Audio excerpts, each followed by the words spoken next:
복음 통일을 위한 남북 소통 프로젝트 오 자유요. 네, 안녕하세요. 잘 지내셨나요? 오 자유 MC 배우 송건호입니다. 자, 각자 고향은 다르지만 통일을 위해 기도하는 마음만은 똑같은 우리 탈북민과 남북 가족 여러분 함께 자리하셨습니다. 안녕하세요. 어서 오세요. 네. 자, 그리고요. 늘 찬양하는 자리에 이분이 계셨었는데 오늘 오자유이어 스튜디오에 오신 것을 보고 제가 깜짝 놀랐습니다. 저도요. 네. 강찬 목사님. 네. 환영합니다. 네. 아, 제가 늘 진짜 방송 나가면 찬양을 한두 곡 했었는데 네. 이게 찬양 안 하고 이렇게 토크로만 부른 건 처음인 것 같아서 좋아요? 자유입니다. 자유입니다. 네, 사실 저희 부모님이 피난민이시거든요. 6.25 때. 그래서 사실은 제가 부모님 피난 안 하셨으면 저도 저 자리에 앉아 있을지도 모르는데. 그럴 수도 있겠네요. 네, 그래서 조금 뜻깊고 네. 제 부모님이 또 피난 오신 이유가 나름 괜찮게 경제적으로 어렵지 않았는데 신앙의 자유를 찾아서 와, 신앙의 자유. 그때도 이제 양가가 크리스찬이셨는데 네. 너무 핍박을 많이 해서 그냥 신앙을 때문에 남쪽으로 피난하자 6.25를 틈타서 어쩐지 네. 약간 우리 고향 동무 같았습니다. 네, 감사합니다. 고정 감사합니다. 정감이 네. 느껴졌어요. 야, 이쪽으로 세상에. 목사님한테 좀 네. 화가 화가요? 의도지 않은 화가 난 일이 있는데 왜요? 제가 평소에 목사님 찬양을 잘 들어요. 그리고 막 집회 때 설교하신 영상을 네네. 보다가 그걸 들으면서 운전하다 너무 빠져서 계속 길을 하면서 지각을 엄청 많이 했어요. 아, 세상에. 얼마나 감동을 받았으면. 빨리 사과하세요. 네. 자, 어쨌든 오늘 우리 이 오자유에 함께하신 새로운 가족이십니다. 축하드려요. 네. 자, 오늘 재밌는 이야기 함께 많이 나눠주시고요. 우리 새로운 탈북 가족도 소개해드려야죠. 정하민 씨, 한번 인사해 주시겠습니까? 안녕하세요. 저는 2003년도에 한국에 와서 지금 영락교회에서 전도사로 전도사님. 네, 북한 선교부 전도사로 사역하고 있는 정하민이라고 합니다. 오! 할렐루야, 할렐루야. 아, 전사님 벌써 느껴요. 분위기가 딱 전사님 같아요. 궁금한 이야기는 잠시 이렇게 접어두기로 하시고, 자, 오늘 이야기 주제부터 한번 알아보고 가겠습니다. 자, 남북국장 나와주세요. 또 먹네. 뭘 먹어 또. 선정아, 오늘도 뭘 그렇게 또 먹고 있네. 뭘 먹고 있는 거 이렇게. 내가 항상 먹진 않아. 너 항상 먹던데. 아니, 교회 갔다 오는 길에 어. 내가 사온 약화생인데 너무 고소하고 손이 멈추질 않잖아. 맞아. 요거 말이 한번 먹으면 정말 멈출 수가 없어.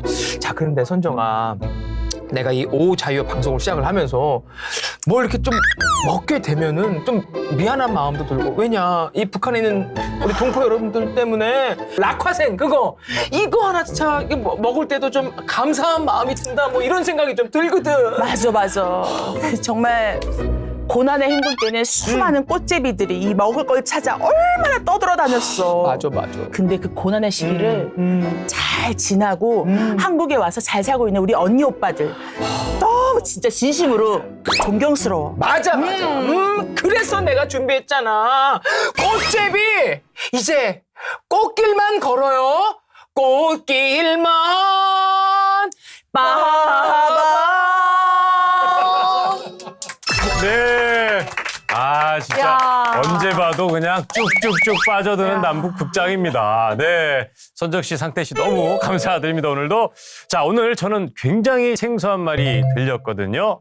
혹시 어떤 말이 있는지 우리 주선아 기자님께서 말씀해 주시겠습니까? 그 두 분이 얘기하시던 중에 락화생이라 락화생 맞아요. 꽃화생. 꽃 아니에요? 꽃잎. 먹었잖아요. 네. 북한에서는 그 땅콩. 땅콩. 완전 다른 말이네요. 완전 달라. 근데 사실 북한도 지역별로 좀 달라요. 양강도 같은 지역엔 땅콩이라는 말을 또 많이 하고 또 어떤 지역에 가면 또 락화생이라고 하고 그러는. 네. 아, 또 하나가 있었습니다. 과연 어떤 말이 있었는지 혹시 지초로 형제님 말씀해 주세요. 네. 북한의 고난의 행군이 시작되면서 새롭게 만들어진 단어, 여기 말로 하면 신조어라고 하는데 그게 꽃제비라는 단어였죠. 그런데 뭐 북한은 말 그대로 다 같이 잘 먹고 잘 살고 배급은 당에서 주기 때문에 당을 잘 따라라. 이런 그 개념을 만들다 보니까 거지나 이런 것은 자본주의를 폄하하고 욕하고 선전선동 수단의 단어였죠. 하지만 북한도 고난의 행군이 시작되면서 거지가 생겨났고 네네. 하지만 이것을 그대로 쓸 수 없으니까 거지라고 쓸 수 없으니까. 네, 고민을 하고 이쁘게 하려고. 그렇죠. 그런데 그때 당시 북한은 러시아로 벌목공들이 많이 다녔었어요. 네. 근데 그분들이 이렇게 북한으로 돌아오는 길에 그 불황아들이 보이는 거예요. 불황아. 네, 거지들이 보이니까 우리나라에도 꽃제비가 있네. 꽃제비에. 근데 꽃제비. 그게 꽃제비에. 러시아어인가요? 네, 꽃제비? 러시아어로 불황자. 아, 네. 비슷하다. 꽃제비에 네. 꽃제비 뭐 네. 비슷하네, 그죠? 우르마스칼라카 꽃제비. 네네네. 꽃제비. 그래서 만들어진 게 꽃제비에서 파생됐다. 이렇게 네, 저는 알고 있습니다. 그렇죠. 꽃제비라는 단어가 만들어진 게 네네. 1990년대면 그때까지도 러시아어가 제1 외국어 1대이기 때문에 러시아어가 상당히 더 친숙하고 그래서 네, 이렇게 나오지 않았을까 싶습니다. 또 뭐 북한 사람 입장에서는 제비의 개념이 네네. 집이 없으니 왔다 갔다 절 따라 왔다 갔다 하니까 그쵸. 뭐 제비라고도 되네. 꽃제비가 되지 않나. 우리나라에서는 남한에서는 완전 제비면 그렇죠. 꽃제비면 네. 사기꾼인데. 그러니까 사기꾼. 아 그래요? 여자를 많이 잘 꼬시는 맞아, 뭐 그런 맞아, 제비. 맞아. 그래서 그런데 그 제비의 꽃까지 들어갔으니까는 완전 꽃미남 제비인가 보다. 그렇죠, 맞아. 나는 그런 줄 알았어. 저도 그렇게 알았어, 진짜. 잘생긴 남자 사기꾼. 그렇지. 이렇게. 그리고 막 남한 가족들은 벌써 이렇게 잘못 알고 계시잖아요. 의미가 완전 다르네, 그죠? 자, 그러니까 우리가 북한 이야기를 이렇게 하면서 꽃제비란 말 정말 한 번씩은 다 들어보셨을 거예요. 근데 오늘 그 북한 꽃제비의 그 실태, 네, 어려움을 딛고 새 삶을 살고 있는 분들의 이야기까지 한번 해보려고 합니다. 북한은 지금도 식량난에 시달리고 있죠. 90년대 말에 일어난 최악의 식량난을 말 그대로 고난의 행군이라고 했었습니다. 다들 그 시기를 겪으셨을 텐데 혹시 고난의 행군 시절 네, 어떤 그 기억들이 그죠? 있었는지 한번 말씀을 해 주시겠습니까? 누가? 네, 지철 형제님. 네. 일단 저 같은 경우에는 저 같은 경우라기보다도 저와 나이가 비슷한 분들의 공통점이 있었어요. 그게 뭐냐면 그때 당시부터 아이들이 잘 크지 못해서 성장을 못하다 보니까 키가 160 이상을 넘어가는 집은 잘 사는 집. 야, 세상 160 162. 정도면 보통 키. 그러다 보니까 저도 제가 인민학교 졸업할 때 키가 96cm. 96이요? 네. 네, 그리고 와, 1m도 안 되네. 고등 중학교로 나뉘지 않았을 때 고등 중학교라 불렸는데 그때 제가 졸업을 할 때 136cm. 우리 애기 3살인데 100cm. 우리 애기 3살인데 101m예요. 지금이요? 네. 3살인데. 네.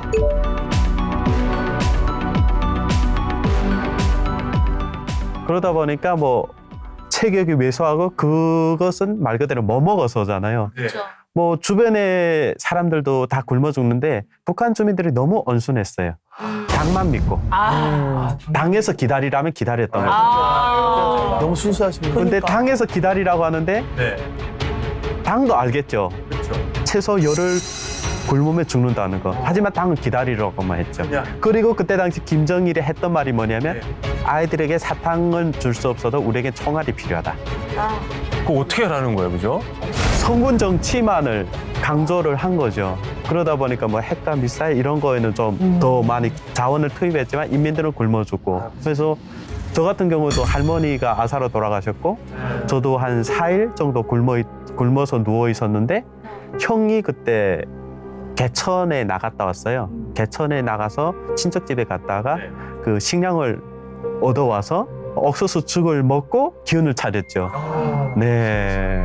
혹시 우리 소연 씨도 그런 거 예, 경험해보셨어요? 정말 그때 당시에 정말 네. 식량난이 엄청나게 그랬을 심각했어요. 거예요, 그래서 그죠? 아사자도 정말 많이 속출하고 꽃제비들도 정말 많이 네. 생기기 시작했는데 저 또한 이제 꽃제비 아닌 꽃제비의 삶을 살게 됐었어요. 저희 어머니가 그 친척 집에 이제 5살부터 맡기기 시작했거든요. 그러다 보니까 친척 집에 얹혀 사는데 그 집도 풍요롭지가 못해요. 자기네 숟가락 하나 얹기도 굉장히 힘든 상황이다 보니까 그 친척 언니가 사촌 언니가 제가 옆에서 밥을 먹는데 다리를 툭툭 쳐요. 그래서 저를 데리고 철길에 나가가지고 폭행을 당한 거예요. 가족끼리? 네.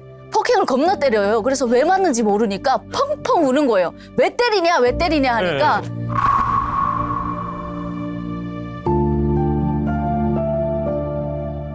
너 앞으로 내가 밥 먹을 때 무조건 옆에 앉아 있을 테니까 탁탁 치는 순간 1초 안에 숟가락을 내려놓지 않으면 너는 오늘처럼 맞아낼 것이다. 못 먹게 하려고 많이.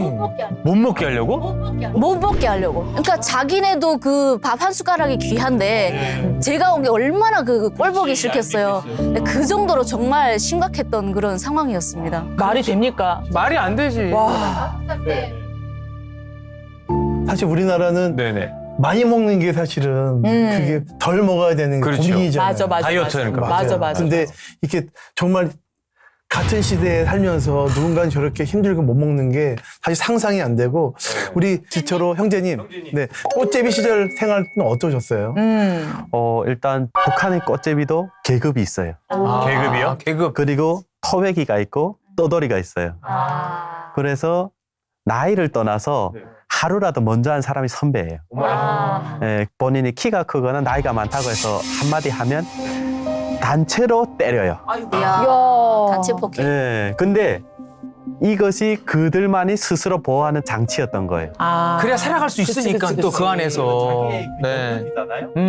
그러다 보니까 그 아무 사람이나 못 들어가요. 그래서 처음에는 나이나 신체의 조건을 떠나서 줍는 것부터 시작을 하죠. 아. 줍는 거? 예, 땅에서 줍는 것부터. 예. 그래서 그 윗단계 가면 뭐 줍는 것을 빼앗거나 아니면 그 애들한테 시선이 갔을 때 이쪽에 가서 훔치는 거죠.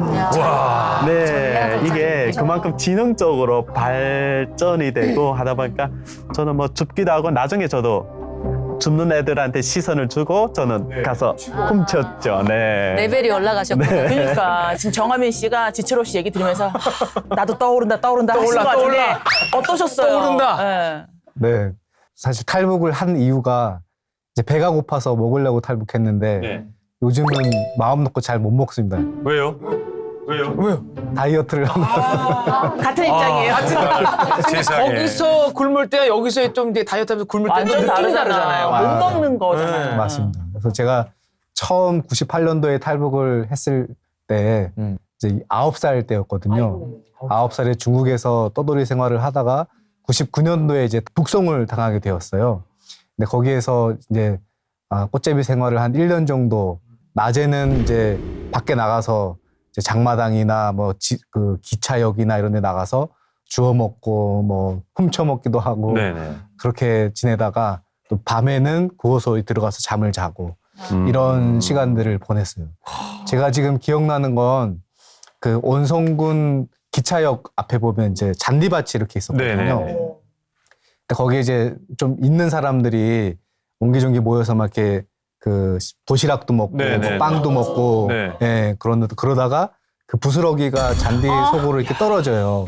그러면 저랑 같이 다니던 한 무리의 아이들이 이렇게 쪼그리고 앉아서 그 잔디 사이를 파서 그 빵 부스러기를 주워 먹고 밥알 사이사이. 주워 먹고 그렇게 하고 같이 먹는 거잖아요. 그치. 그러다가 그 1달러짜리 하나를 주워가지고 그 와중에도. 그거 이제 장마당에 가서 막 이렇게 빵으로 바꿔 먹고 그런 기억이 납니다.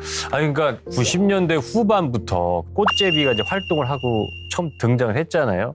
근데 그게 90년대는 그랬다 하더라도 이제 뭐 2000년대, 2010년대 지금은 계속 그 형태나 이런 것들이 변하지 않았을까 하는 생각이 지금도 들거든요. 꽃제비가 있을까요? 지금도 진짜 있을까요? 궁금해요. 혹시 있다면 어떤 형태로 지금 활동하고 있는지. 꽃제비가 90년도 후반에 등장했을 때는 꽃제비 상무라는 것도 있었어요. 상무요? 예, 그러니까 꽃제비들만 단속해서 왜냐면 꽃제비들이 사회적으로 너무 분포되어 있으니까 무질서가 네네. 되니까 일단은 매 도마다 애육원이 있고 중등학원이 있었어요. 그래서 그런 애들을 역전해서 다 잡아다가 나이대에 맞게 나이가 7살 아래면 애육원에다 놓고 그 이상이면 중등학원이라는 데를 넣어가지고 그 아이들을 원래는 국가적인 계획은 그 아이들을 거기서 키워서 군대를 보내고 이런데 아이들이 그 안에서 너무 밥도 요만큼씩 주니까 자꾸 그 뛰쳐나오는 거예요. 네네네. 그래서 많이 다 떠돌아가지고 그랬는데 지금은 또 이제 꽃제비들이 좀 더 많이 더 많이 생겼다고 그러더라고요. 지금이요? 오히려? 최근에 그에 반해서 이제는 꽃제비들도 옛날에는 시장에서 밥을 훔쳐먹고 물건을 훔쳐먹던 사람들이 조금 이제 다는 아니지만 급이 올라가지고 양복을 입고도 돈을 쓰리를 하고 그러니까 이런 사람들은 어떻게 보면 대한민국으로 표현하면 조폭들처럼 자기 구역이 있어요. 그래서 평양도 가보면요. 꽃제비들이 있는데 그 사람들은 보면 모른대요. 양복 입고 양복 입고 이제 그 지하철 이런 데서 크게 돈을 하기 때문에 돈이 있으면 거기에 임실에도 붙어 있을 수가 있잖아요. 그러니까 이제 꽃제비 행태도 옛날에 그 람로하고 이런 사람들도 생존하지만 지금은 조금 급이 있게 꽃제비도 많이 변해갔다는 거죠. 90년대에 발생했을 땐 정말 생계형꽃, 정말 뭐 지금도 그렇긴 하지만 그래서 어떻게 하면 살지를 찾아보다 보니까 북한 내에는 답이 없었어요. 모두가 힘들어서. 네. 중국을 건너가기 시작한 게 아마 탈북의 시작일 거예요. 그렇게 해서 북한 내부 상황이 어떤지가 다 공개가 됐고요. 최근에는 형태가 좀 바뀐 걸 보면은 유령 마을들이 생겼어요. 유령 마을이? 2010년도 이때부터 어디 저기 뭐 장진 어디 쭉 들어가면 유령 마을이 있다는 거죠. 네. 집을 다 팔고 꽃제비가 된 사람들이 산을 따라서 들어가다가 나무를 캐먹다가 움막을 치다가 마을을 형성해서 거기에는 법이 없고 오직 자유만 있는 거예요. 그렇게 산다 하더라고요. 네. 계속 바뀌는군요. 그러니까요. 그 형태가. 과거에는 조금 대부분이 개인적이었다면 요즘은 가족 형태의 꽃제비가 많이 생겼대요. 가족 형태로? 가족까지? 네, 그러다 보니까 이제 그 가족의 그 꽃제비의 그런 변화라고 하면 옛날에는 어떤 그 개인이다 보니까 그 뭔가 무리를 이뤘다면 이제는 가족 단위가 무리가 되어서 유랑하고 있는 거죠. 그러면 이 꽃제비들 좀 옆에서 그래도 도와주는 분들이 없을까? 불쌍해. 없는 하면서. 와중에도 국내 돈은 꽃제비를 도와주는 건 상식이 아닙니다. 꽃제비를 도와주는 건 상식이 아닙니다. 상식이 왜냐하면 일반적으로 꽃제비를 절대 도와주지 말라가 일반적인 건데요. 아, 그래요? 꽃제비를 한 명을 도와주면요. 저 집에 가면은 먹을 걸 준다. 쟤한테 가면 돈이 있다 해서 무리로 달려들어서 오고요. 구해주면 보따리를 내놓으라고 하는 것처럼 그래서 더 달라.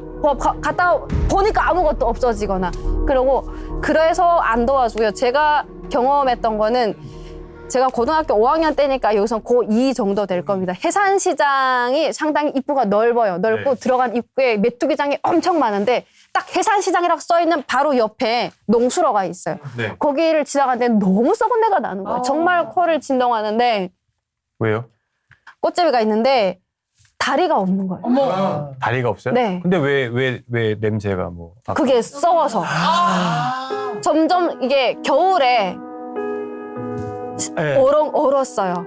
얼은 게 봄에 녹아요. 그래서 점점 녹아내려서 이제 제가 봤을 때는 무릎 밑에까지 와서 이게 이따만하고 살이 썩는 냄새가 나니까. 그렇게 하루에 수만 명이 시장 앞을 지나가면서 먹을 걸 하나 안 던져주는 거예요.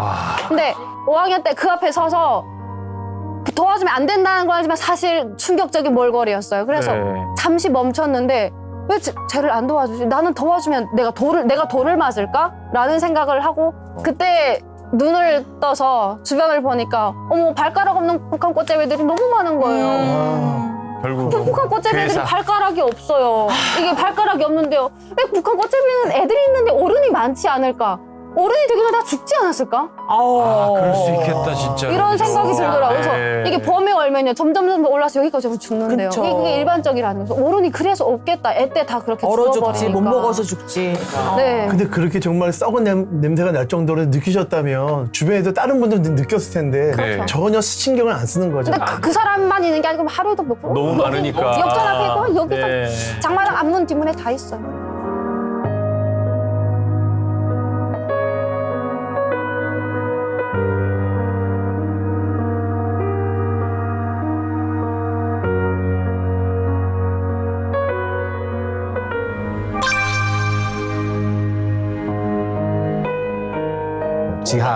지하 독방으로 들어갔는데 햇빛도 안 들어오고 엄청 침침하고 무서운 곳이었어요. 먼저 거기서 꽃제비 생활을 하던 형아들이 툭 하나 이렇게 던져주고 가더라고요. 너무하다요. 아, 진짜. 그때 아버지는 제 눈앞에서 저는 그 자리에서 더 이상 하나님 안 찾겠다. 더 이상 이렇게 무기력하고 무능력한 하나님 무책임한 하나님, 난 더 이상 안 믿겠다. 난 이제는 내 힘을 길러서 이제는 내가 스스로 성공해야 되겠다.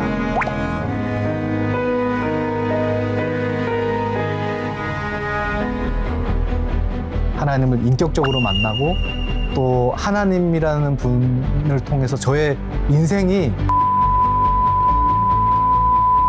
한 맥으로 이렇게 지금은 그렇게 생각하기도 싫고 이제 보기도 싫었던 을 이제 계속 바라보면서 기도하게 되고 또 복음 통일을 위해서 또 이렇게 민족 복음화를 위해서 지금 사역하고 또 비전을 갖고 기도하고 있습니다. 자, 이제 새 가족이시죠? 정하민 씨의 탈북과 신앙 이야기를 들어보려고 합니다. 고난의 행군 때 첫 번째 탈북을 하셨다가 북송되셔서 꽃제비 구호소에 들어가셨다고 들었는데 처음 그곳에 갔을 때 어떻는지 기억나세요? 제가 처음 이제 탈북한 건 98년도에 탈북을 했고 이제 99년도에 한번 북송당했다가 또 2001년도에 또 한번 북송당했다가 두 번이나요? 네, 마지막에 탈북한 게 2003년도 겨울에 탈북해서 네, 그해 7월 달에 한국에 오게 되었습니다. 그러니까 북송당했다고 하는 그 자체보다도 이제 어머니와 헤어져야 된다는 게 심리적인 아픔이 더 컸던 것 같아요. 당시에는 이제 어머니는 어른들 가는 감옥으로 가고 저는 이제 미성년자들이 있는 구호소로 또 거기서 분리가 되는구나. 네, 가게 되었습니다. 네, 그 첫날 밤을 제가 지금도 기억하는 게 그 제가 첫날 그 구호소에 갔을 때 독방으로 갔어요. 지하 독방으로 들어갔는데 햇빛도 안 들어오고 엄청 침침하고 무서운 곳이었어요. 그때가 몇 살이셨어요? 그때가 10살이었어요. 10살에 독방에 들어간다는 게 상상이 됩니까? 근데 먼저 거기서 꽃제비 생활을 하던 형아들이 문을 열고 들어와가지고 무리로 들어와서 어머. 제가 중국에서 입고 나갔던 그 옷, 그 좋은 옷인데 그걸 다 벗겨가고 자기들이 갖고 온 그 꽃제비 옷을 툭 하나 이렇게 던져주고 가더라고요. 너무하다요. 진짜. 이제 그 꽃제비 다 뜯어진 옷을 이제 주섬주섬 이렇게 걸치면서 속으로 이제 나도 꽃제비구나. 이제는 나도 이제 고아구나. 이런 생각이 들면서 낮에는 이제 먹지 못해서 이제 그 영양실조가 오고 밤에는 잠을 또 못 자서 가려워가지고 그러더라고요. 그러니까 한 1년 정도 되니까 거의 이제 나뭇가지에 가죽만 덮어놓은 것처럼 아주 앙상한 뼈만 남게 됐어요. 그래서 그때 이제 그 구호소에 있던 관리자들이 쟤는 이제 얼마 안 남았다. 그런 얘기를 들으면서 난 이제 곧 죽겠구나 이런 생각을 하면서 이제 당시 제가 맡았던 그 역할이 있었는데 부엌에서 불을 떼는 거였어요. 이게 힘 있는 아이들은 나가서 나무를 해오고 막 그런 거 불 쏘시개 같은 거 갖다 주면 저는 가만히 앉아서 이제 불을 지피는 일을 너무 했죠. 힘이 없으니까. 네. 근데 그 어느 날 이제 아궁이 안에서 이제 나오는 그 불빛을 바라보면서 이제 하나님은 그때는 몰랐고 이제 하늘님 만약에 살아계시다면 저를 이곳에서 좀 건져주세요. 저를 살려주세요. 이러면서 펑펑 울었던 기억이 나요. 그러니까 이제 나는 10살, 이제 11살밖에 안 됐는데 내가 무슨 잘못을 했다고 이렇게 죽이시냐, 나를 버리시냐 이런 기도를 했던 기억이 나는데 정말 신기한 것은 그렇게 읊조리고 난 다음에 한 3일 정도 지났을 때 아이들이 막 달려와가지고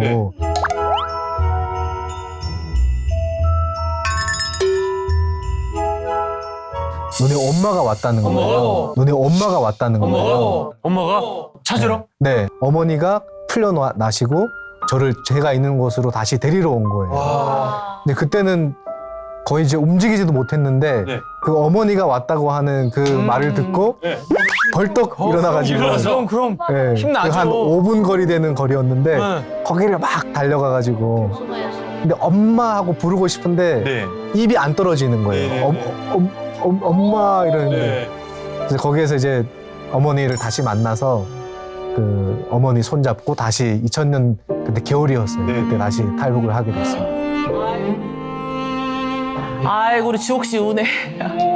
아이고 세상에나. 아니 그 상상만 해도 네. 그 모습이 그려지잖아요. 그러니까요. 우리. 우리 네. 시청자분들이 다 엄마가 다 되신 아실 것 거예요. 같아요. 그럼요. 얼마나 힘들면 사실은 한번 탈북했다가 북종당하면 이렇게 무서워서 다시 탈북을 엄두를 못 낼 것 같은데 맞아요. 다시 탈북한다면 그만큼 힘드니까 그럼요. 다시 탈북하시는 세 거예요. 번, 세 네, 번 그러니까. 하셨죠, 세 번은. 사실은 하민 씨가 북한에서 잡혔을 때 10살이라고 했잖아요. 저희 아들도 잡혔을 때가 10살이었어요. 근데 저는 그 아이의 마음을 한 번도 내가 저는 부모니까 내가 그냥 미안하다 이렇게 했는데 우리 아들도 10살에 압록강 넘다가 잡혀가지고 다행히 구워서 가진 않고 국경경비대 감옥에 3일이 있었는데 그때 당시에 5,000원 주고 빨리 손을 써서 뽑아서 18일 만에 저희 손으로 왔는데 오자마자 옷이 너무 남루한 거예요. 감옥에서 뒹굴었던. 그래서 제가 옷부터 벗겼어요. 그러니까 걔가 고향에서 감옥에서 입고 있던 옷을 냄새 난다고 내가 이렇게 비닐봉다리 싸고 있었는데 자 브로커가 가자 이렇게 됐는데 아이가 그 옷을 구석에서 꺼내서 자기 배낭에다 넣는 거예요. 그래서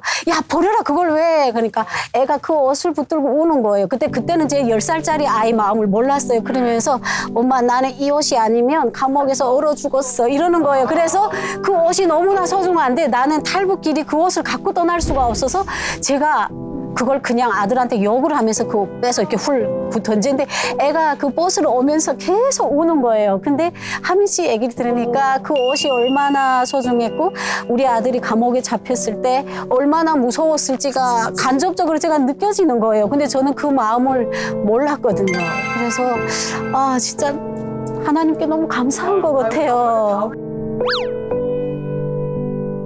이제 다시 탈북을 해서 그 중국에서 이제 떠돌이 생활을 하다가 우연하게 저희 아버지를 길에서 만났어요. 저희 아버지는 97년도에 먼저 탈북을 하셨었거든요. 네. 근데 그 이후로 소식을 모르다가 제가 이제 99년도에 탈북해서 당시 꽃제비 생활을 하다가 탈북한 상태라서 영양실조에 막 오음도 걸려 있고 그래서 이제 숨만 간당간당하게 붙어 있는 상태여서 이제 병원을 가려고 가는데 그 병원 가는 길에서 아버지를 우연하게 만나게 됐어요. 이야 장난 아니다. 네. 얼마나 네. 감격했을까. 당시 이제 저희 아버지는 그 한국 선교사님을 만나서 이제 복음을 들으시고 또 선교사 훈련을 받고 그 중국 내에 있는 탈북민들을 이제 제자 양육하는 그러한 사역을 하고 계셨어요. 그래서 제가 그때 아버지를 따라서 이제 아버지가 사역하는 그 현장으로 가게 됐고 그때 이제 한국 선교사님 댁에서 한 1년 정도 살게 되었는데 그때 당시만 해도 제가 몸에 막 옴이 걸려서 이제 막 진물 나고 막 그 피부병이라서 이렇게 닿으면 이게 옮거든요. 전염되는 거구나. 네. 네. 그래서 아무도 제 곁으로 안 오고 다 피하고 이랬는데 그 한국 선교사님 댁에 계시던 할머니 권사님께서 이제 저의 몸을 다 이제 그 벗기시고 여기 손에다가 그 연고를 듬뿍 발라서 막 이렇게 비벼가지고 저의 온 몸을 이렇게 발라주셨어요. 왼손으로? 제가 이제 이렇게 뒤에서 할머니가 이렇게 발라주면 제가 앉아서 할머니 이렇게 저 만지면 옮을 수 있어요. 그랬더니 할머니께서 괜찮다고 하나님이 나에게 이렇게 하라는 마음을 주셔서 하나님이 마음 천사다 주셔서. 천사. 그래서 그 할머니의 모습을 보면서 처음으로 그 어떤 따뜻한 손길 또 사람의 관심 또 사랑이라는 단어를 들어보면서 저도 얼어붙었던 마음이 좀 녹아내리고 또 하나님을 알게 되었던 것 같아요. 하나님이 사랑으로 참 만지시는 걸 느끼셨나 보다. 네. 정말 우리 정하민 씨의 그 작은 신음에도 응답해 주는 맞아, 하나님이 맞아. 아닌가라는 생각이 드는데 자 그러다 하나님을 잠깐 이렇게 떠나게 됐던 그런 일도 있다고. 그러셨어요? 왜? 왜 그러신 거예요? 왜? 붙을 때 도대체 왜? 도대체 왜? 이제 내가 하나님을 믿었으니까 또 하나님이 우리 아버지라고 하니까 이제 더 이상 나에게는 고생이 없겠다. 이제는 하나님이 다 보호해 주시고 지켜주시겠다. 북한의 김일성이 아무리 위대하다고 해도 하나님보다는 아니겠지. 든든한 백인데. 약간 이제 그죠? 그런 그 하늘 아버지를 만난 네, 것 같은 네, 네. 마음이었는데 어느 날 이제 제가 있는 곳으로 막 그 한 사람이 다급하게 와서 빨리 여기서 도망가래요. 그래서 왜 그러냐 했더니 너의 아버지를 비롯해서 여기에서 선교 활동을 하시던 탈북 우리 형제 자매들이 다 붙잡혔다는 거예요, 공안에. 그래서 너도 여기 있으면 위험하니까 빨리 도망가야 된다고. 그래서 그때 이제 3살 터울 누나랑 같이 있었는데 누나 손 붙잡고 이제 거기에 이제 기차를 갈아타려고 이제 누나랑 같이 대합실을 걸어가고 있는데 저쪽 그 중간에서 중국 사람들이 이제 모여가지고 막 뭐라 이렇게 손짓하면서 이야기를 하더라고요. 그래서 지나가면서 무슨 일인가 하고 이렇게 쓱 가운데 봤는데 그 탈북 삼촌들 이제 선교 훈련 하시던 분들 그분들이 이제 양쪽에 있는 중국 공안들이 팔짱을 끼고 앞에는 이제 수갑을 채운 상태로 한 70여 명의 그 형제들이 일렬로 이렇게 걸어가는 모습을 봤어요. 거기에 이제 저희 아버지가 계시는 거예요. 근데 이제 마음 같아서는 막 아빠 하고 부르고 싶은데 이제 부르면 저도 위험해지니까 부르지는 못하고 그 붙잡혀가는 아버지의 뒷걸음을 한 걸음 한 걸음 따라가고 있었어요. 그때 아버지는 제 눈앞에서 이제 묵송당에 가시고 저는 그 자리에서 더 이상 하나님 안 찾겠다. 더 이상 이렇게 무기력하고 무능력한 하나님, 무책임한 하나님 난 더 이상 안 믿겠다. 난 이제는 내 힘을 길러서 이제는 내가 스스로 성공해야 되겠다. 이제 그런 마음으로 한국에 와서부터는 교회 근처에도 안 가고 하나님 믿으라고 하는 사람이 있으면 막 욕하고 반항하고 그랬던 기억이 납니다. 그랬었을 것 같아요. 하나님을 등졌는데 어떻게 돌아왔는지에 대한 얘기를 듣고 그러니까요. 싶은데 그 얘기 궁금합니다. 그러니까 진짜 지금은 지금 북한 선교 네. 오히려 앞장서고 계신다고 전도사님까지 되시고. 한국에 와서 이제 아까 교회도 안 다니고 교회 다니는 사람들 막 욕하고 그랬었거든요. 네.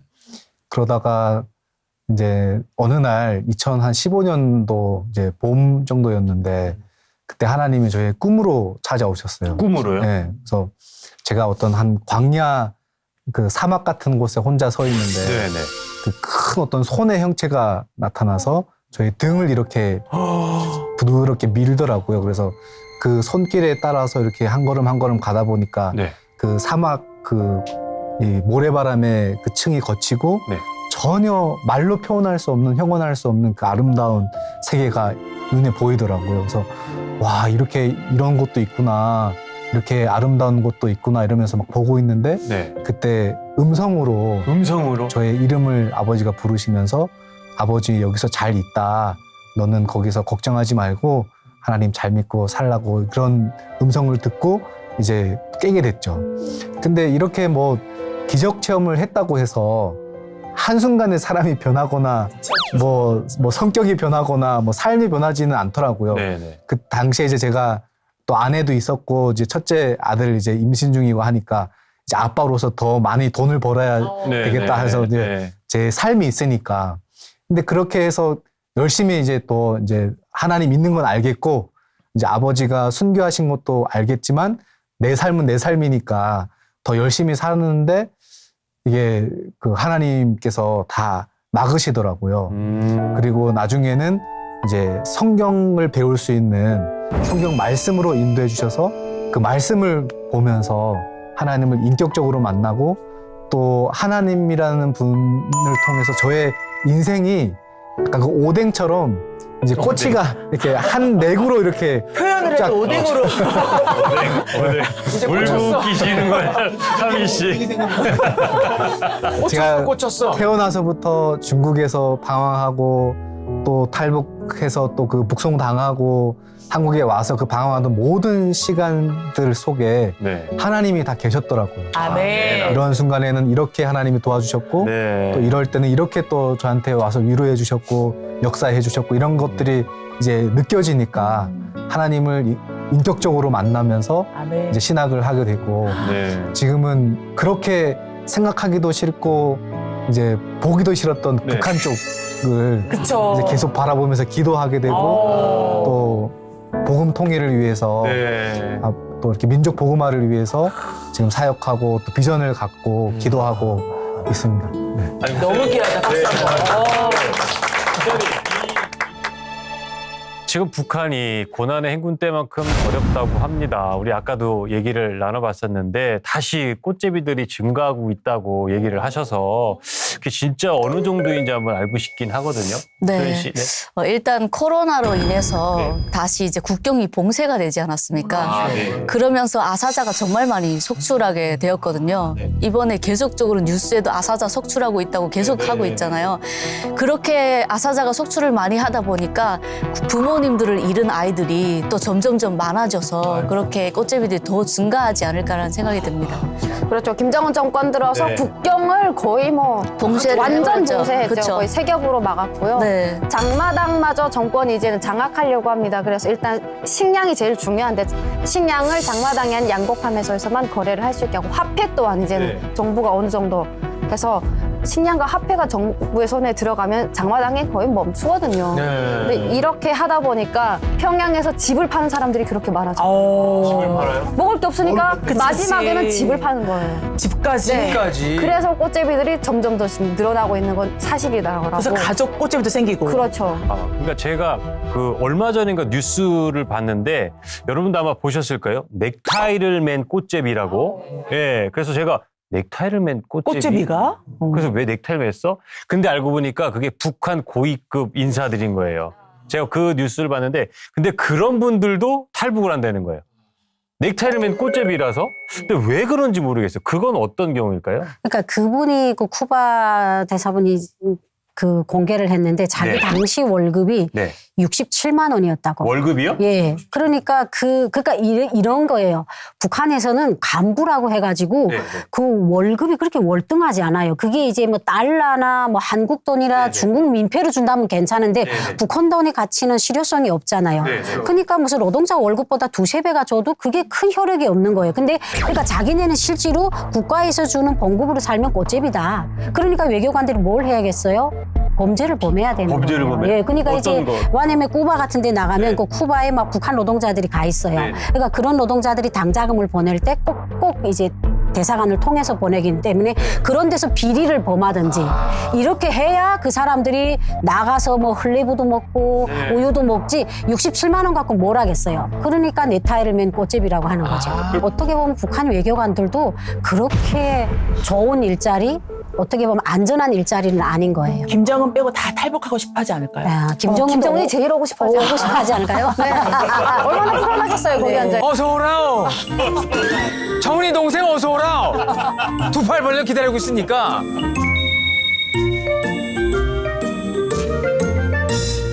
아니 우리 지철호 씨 비록 꽃제비 시절이 있으셨지만 지금은 북한 인권을 위해서 그 누구보다 열심히 일하고 계시는데 꽃제비 실태를 알리기 위한 연극하고 연극? 네 그다음에 영상 제작도 하셨다고요? 영상 제작까지요? 대박입니다. 와우. 어떤 걸 대단하시다. 해주셨어요?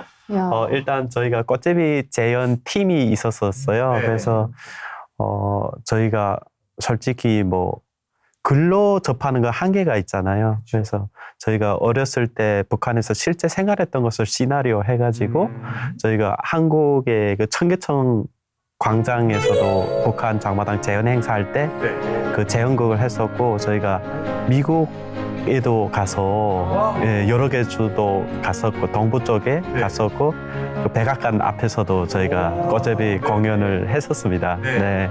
그리고 꽃제비 그 영상은 저희가 2018년도에 북한이 해마다 유엔에 정례 인권 보고서를 냅니다.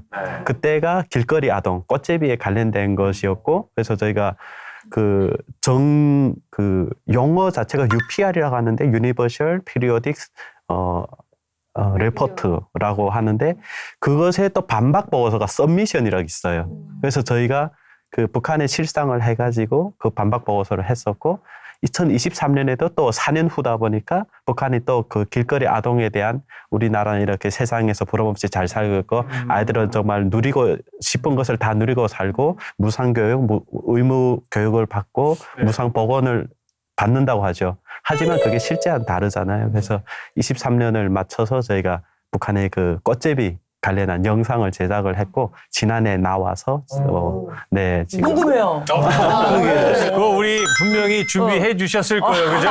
우리 제작진들이 어떤 애니메이션을 영상을 준비했는지 한번 보시겠습니다. 어머니가 돌아가셔서 이제 학교에 못 나옵니다. 나달 구하러 가셨는데 깜깜 무소식입니다. 남조선 영화를 선전한 죄로 체포한다. 강냉이 잘 지키고 있으라. 형도 빨리 와.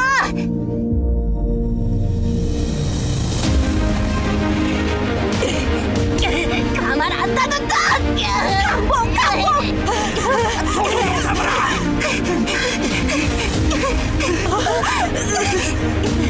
도망가자.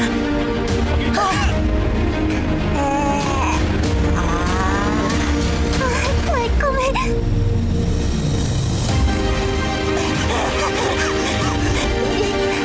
사랑도 같이 살고 죽어도 같이 살자. 가자. 어디 잡혀도 죽이기야 하겠어. 먼저 가.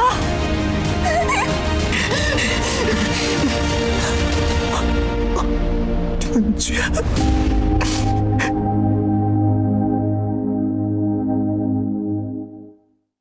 와. 네. 일곱이로 짧게. 짧게. 엄청 더 궁금하네요. 기대하셔도 좋을 것 같은데요, 그죠? 네. 갑자기 찬양이 떠올랐어요. 오! 나를 지으신 이가 하나님, 저러 형제를 부르신 이가 하나님.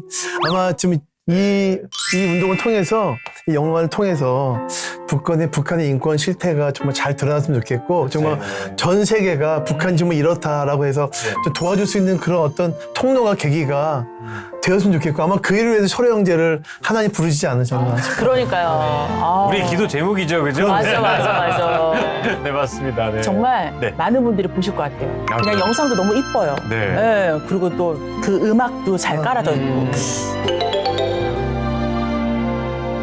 아니 근데 소연 씨가 이렇게 이쁜데 아, 너무 예쁘시죠. 저 네. 미모에도 불구하고 네. 북한에 있을 때 미모가 아주 팍 묻혔었대요. 그럴 수밖에 없을 것 같아. 왜요, 왜? 대한민국에 오셔서 미모가 이렇게 뿜뿜하게 되셨는데 어떤 네. 사연이 있었던 거예요?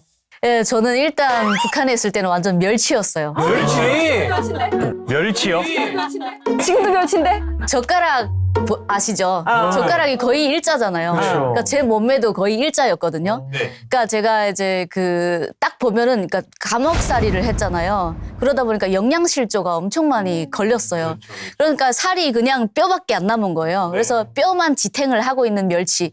근데 거기다가 피부색은 영양실조 걸리다 보니까 새까매요. 아유. 그 인도네시아 사람들 보면 까맣잖아요. 네. 딱 그것처럼 엄청 까만데 정말 누름빛이 나는 그 까만 색깔이. 이렇게 뽀얀 아 근데 이쁜데 상상이 안 가. 돼. 진짜 상상이 안 돼요. 너무 예쁘죠? 네. 네, 까맸다는 게. 네, 그렇게 까맸었어요. 그랬는데 그 북한에서는 그 옥수수 밥을 먹잖아요. 남한에서는 돼지가 먹잖아요. 그 옥수수를. 네, 그거를 계속 먹어도 영양이 채워지지가 않아요. 그래서 탈북을 딱 하다 보니까 밥을 5공기씩 먹었어요. 흰쌀밥이니까 너무 배가 안 차요. 그냥 기름이 없다 보니까 계속 먹다 보니까 1년 먹으니까 갑자기 피부가 하얘지는 거예요. 살도 좀 통통하게 오르기 시작하고 그리고 눈도 작아지고 아, 살이 오르니까 눈이 작아져. 눈이 엄청 작아졌어요. 아, 네. 옛날에 눈이 이만했던 거 아니야? 눈이 완전 제 북한에서 어렸을 때 그 별명이 손웃갈이었어요. 왕눈이. 네, 손웃갈이었어요. 그러니까 여벼서 그냥 그 살이 없다 보니까 눈알밖에 안 보이는 거예요. 얼굴에서. 네. 코와 눈알밖에 안 보였어요. 지금 근데 한국에서는 눈 앞트임하려고 막 크게 보이려고. 네, 지금은 엄청 작아진 눈입니다. 야, 세상에. 네. 남한에 와서 흰쌀밥 네. 먹을 때 어땠어요? 좀 성이 안 찼어요. 솔직히 5공기도 눈치가 보여서 5공기를 먹은 거지 진짜? 더 먹을 수 있었거든요. 그럴 수 있지. 근데 그걸 먹으면 그냥 김치 아무것도 없어도 그냥 맨밥 먹어도 사르륵 넘어가요. 아니, 쌀도 오래 씹으면 달거든요. 달달하죠. 네. 근데 옥수수 밥은 안 넘어가거든요, 이게. 아. 근데 그런 밥만 먹다가 쌀밥 먹으니까 그냥 사르륵 다 넘어가는 아유. 거예요. 꿀맛이었죠, 고급 진짜. 음식이었다, 네. 진짜. 그죠? 우리 꽃길 중에서는 아마 제일은 신앙 꽃길이잖아요. 신앙 꽃길. 네, 여기 계신 모든 분들이 주님 사랑으로 가득한 꽃길만 걸으시길 기도합니다. 아멘. 자, 좋습니다. 우리가 이렇게 오늘 얘기를 나눠봤는데 잘 생각해 보세요.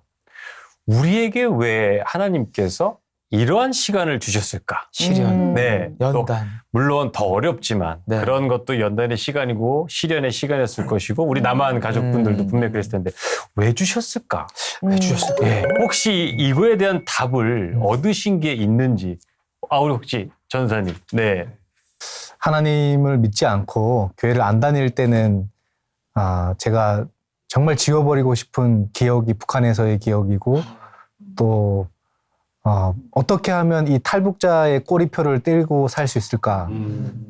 그래서 이제 학교 다니면서도 빨리 말투를 바꾸고 막 모습도 한국 친구들 따라하고 먹는 것도 따라 먹고 이렇게 했는데도 이게 겉모습은 바뀌는데 속까지는 안 바뀌더라고요. 그래서 그냥 하나님이 부르신 대로 살고 있는데 지금은 그게 너무 편하고 지금은 너무 좋거든요. 평소에 좀 자주 생각하는 말 중에 네. 그 눈물도 빛을 만나면 반짝인다는 말이 있는데 좋은 말인데요. 하나님을 만나기 전에는 눈물로 얼룩진 인생이었는데 하나님을 만나고 나서 하나님이 지금은 이제 저희 모두를 다 빛으로 사용해 주시고 그래서 너무 감사하고 또 앞으로도 이렇게 하나님 맡겨주신 사명 잘 감당해 나가도록 하겠습니다. 갑자기 제 찬양 제목이 생각나네. 하나님을 만나면 끝난 것이다. 핫하게 불려주고 있고. 야, 세상에. 불러주세요, 벌써 좀만. 창작의 그. 하나님을 만나면 끝난 것이다. 야! 오늘 마무리 됐는데요? 그러니까. 됐어. 마무리. 클로징 하시죠. 바로 이걸로 클로징 할까요? 인사드리는 클로징이야. 네, 하여튼 이야기를 하다 보니까 벌써 이렇게 시간이 후딱 지나갔습니다. 그죠? 너무 그냥 빨리빨리 지나가서 우리 목사님 오늘 처음 하셨잖아요. 소감 어떠세요? 방송으로 보는 것도 좋았는데 실제로 와서 이렇게 얼굴을 대면하면서 보니까 뭐 울다가 웃다가 사실 아까 처음에 얘기했지만 저희 부모님 피는 안 오셨으면 사실은 저도 또 북한에서 저런 어려운 환경 가운데 경험했던 거잖아요. 그러니까 너무 감사한 마음이 들고 정말 오늘 또 이렇게 뵀으니까 제가 사실 북한에 가서 찬양하고 싶거든요. 네. 네, 정말. 곧 올 것 같지 않아요? 아멘, 아멘. 그래서 고돌이라. 북한에 대해서 더 기도하고 정말 그날을 꿈꾸면서 잘 준비해야겠다는 생각이 들었습니다. 아멘. 아이고. 방송 잘 챙겨보겠습니다. 감사합니다. 오늘 처음 같이 해주신 우리 정하민 전도사님 어떠셨어요 오늘 소감? 오늘 주제가 꽃제비 꽃길만 걷다인데 네. 나중에 이제 저는 그 북한의 생명의 꽃을 전하고 소망의 꽃을 아멘. 전달하고 네. 또 하나님의 복음을 전하는 그러한 꽃제비가 되어야겠다. 하나님의 꽃제비. 하나님의 꽃제비. 아니 소연 씨 오늘 아무 말도 못 하셔서 제가 계속 아까부터 울음이 차 있어가지고. 그러니까. 지금도 자꾸 날려고 그러니까 합니다. 오늘 왜 진짜 그렇게 자꾸 소감이 눈물이 어떠신지 나려고 한번 말씀해 주세요. 일단 네. 하민님의 그 겪어왔던 그게 살짝 저랑 비슷해요. 아이고야. 네, 11살 때 감옥 생활을 하면서 그렇게 겪었었는데 저도 솔직히 얘기는 안 했었는데 그때 당시에 감옥 안에서 저도 기도를 했어요. 네, 그래서 앞에 할머니가 기도를 하고 계시더라고요. 근데 그게 누구한테 기도하는지는 몰랐어요. 아는 건 하는 일밖에 없었으니까. 그래서 같이 기도를 했는데 그 감옥 안에서 그 할머니랑 저밖에 살아나왔거든요. 그러니까 그 생각이 나면서 정말 많이 눈물 나기도 하고 네, 하나님이 나와 계속 함께 하셨구나 라는 걸 다시 한번 깨닫게 되고 요즘 신앙심이 좀 많이 떨어진 나의 모습을 보면서 너무 미안한 거예요. 자본주의가 너무 좋아서 좀 떨어졌어요. 네, 그래서 그 정말 사랑하시는 하나님, 살아계시는 하나님, 우리 옆에 항상 계신다는 거 다시 한번 느끼게 된 것 같습니다. 아유, 아멘. 아니 오늘 진짜 방송하면서 유독 소연 씨가 자꾸 이렇게 마음이 막 올라오시는 게 느껴져서 제가 소감 한번 여쭤봤는데 혹시 지처로 우리 형제님은 또 오늘 어떠셨는지?